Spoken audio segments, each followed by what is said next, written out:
actually watching live. This is a very early episode of the Maturity Project.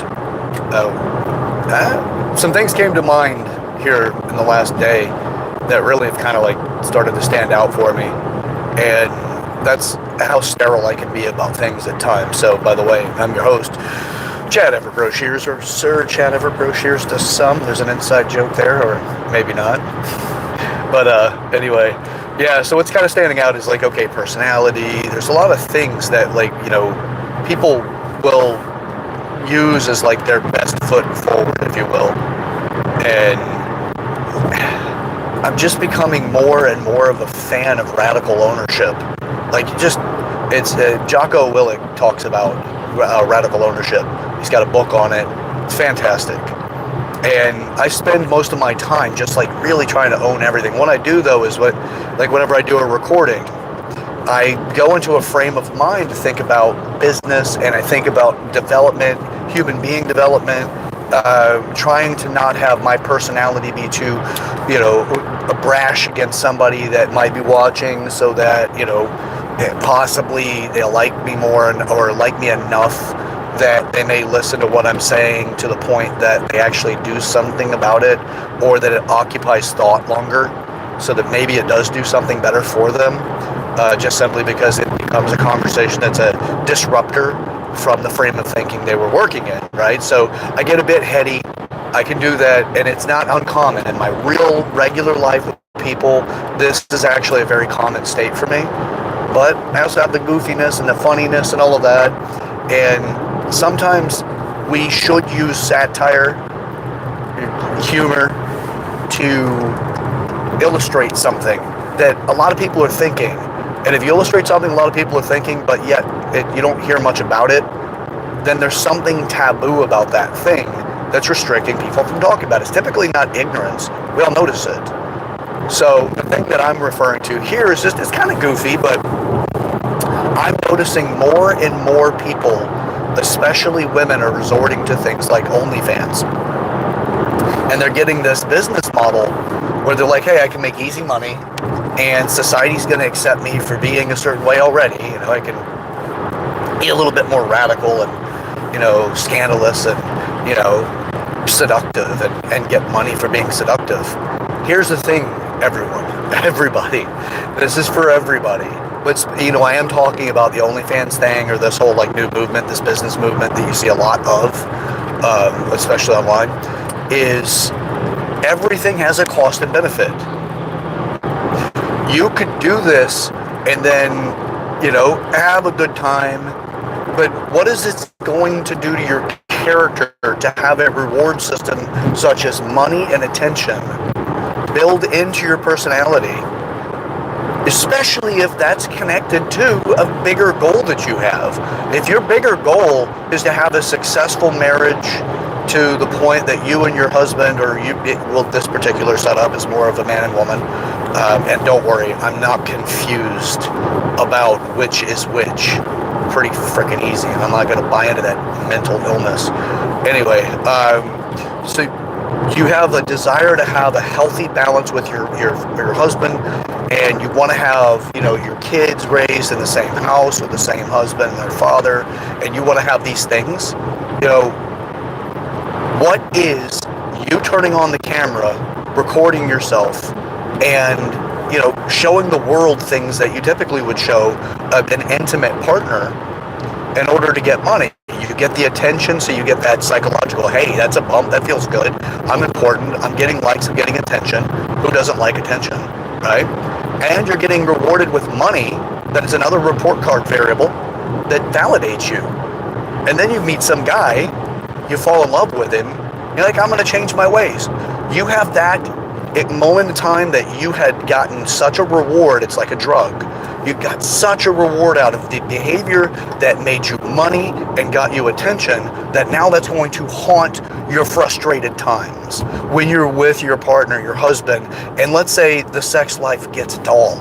It happens. That's why you have to keep working on yourself and working with your partner to prevent that, so that it stays exciting and it stays fun. That takes work. It's not something that just happens because you can't wait to be together. The novelty of the relationship wears off.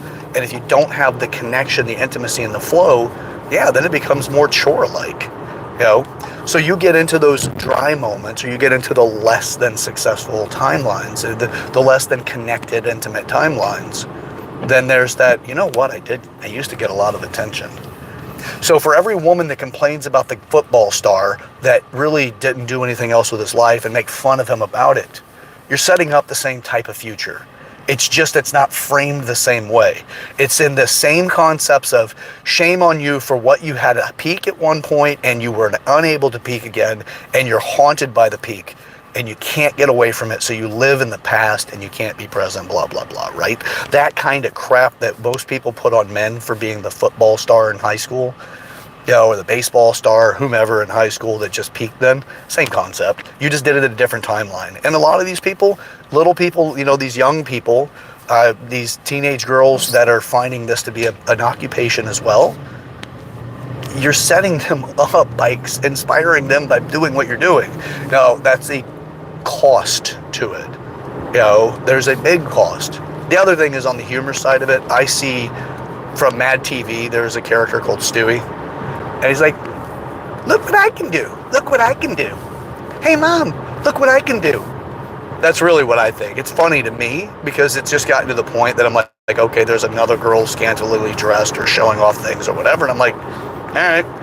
But I'm a 44-year-old man. I've had a very high peak of my drive, and here I am like, I'm not that excited by it because I'm not looking at just the pleasure values of it. I'm looking at it for the bigger picture. What's the cost and benefits that these people are going on? Most people will not think about the cost. They only think about the benefit. And that's not uncommon. We got to get something to get us motivated to make change, right?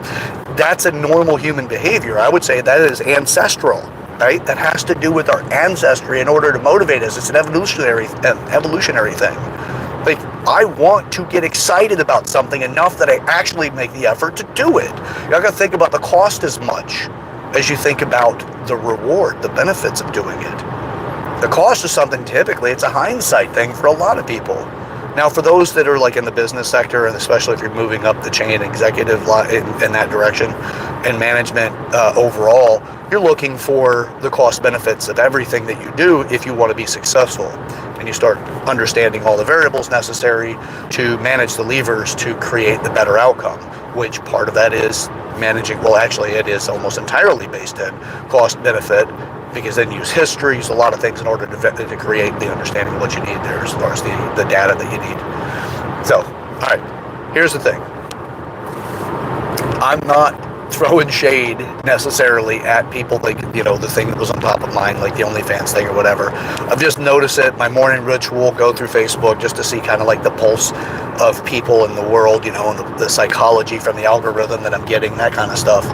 And I just kind of, just deal with, just getting through. And next thing I see is these people start popping up on my news feed.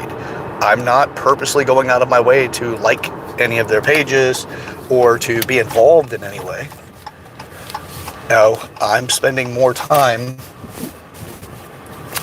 just getting updated on what's going on. So, all right. Well, hey, this is pretty much it for today's episode. I have got to, I got to get, the day going here. So, with that, I am your host, Sir Chad Everett Broshears, and this is the Maturity Project. Until next time, God, I thought I was going to hit something there. That's not good. All right, well then. I'm parking. Everything's safe here. All right, well, till next time, don't forget to like and subscribe and share this video with your friends, and catch you next time. I gotta still park though.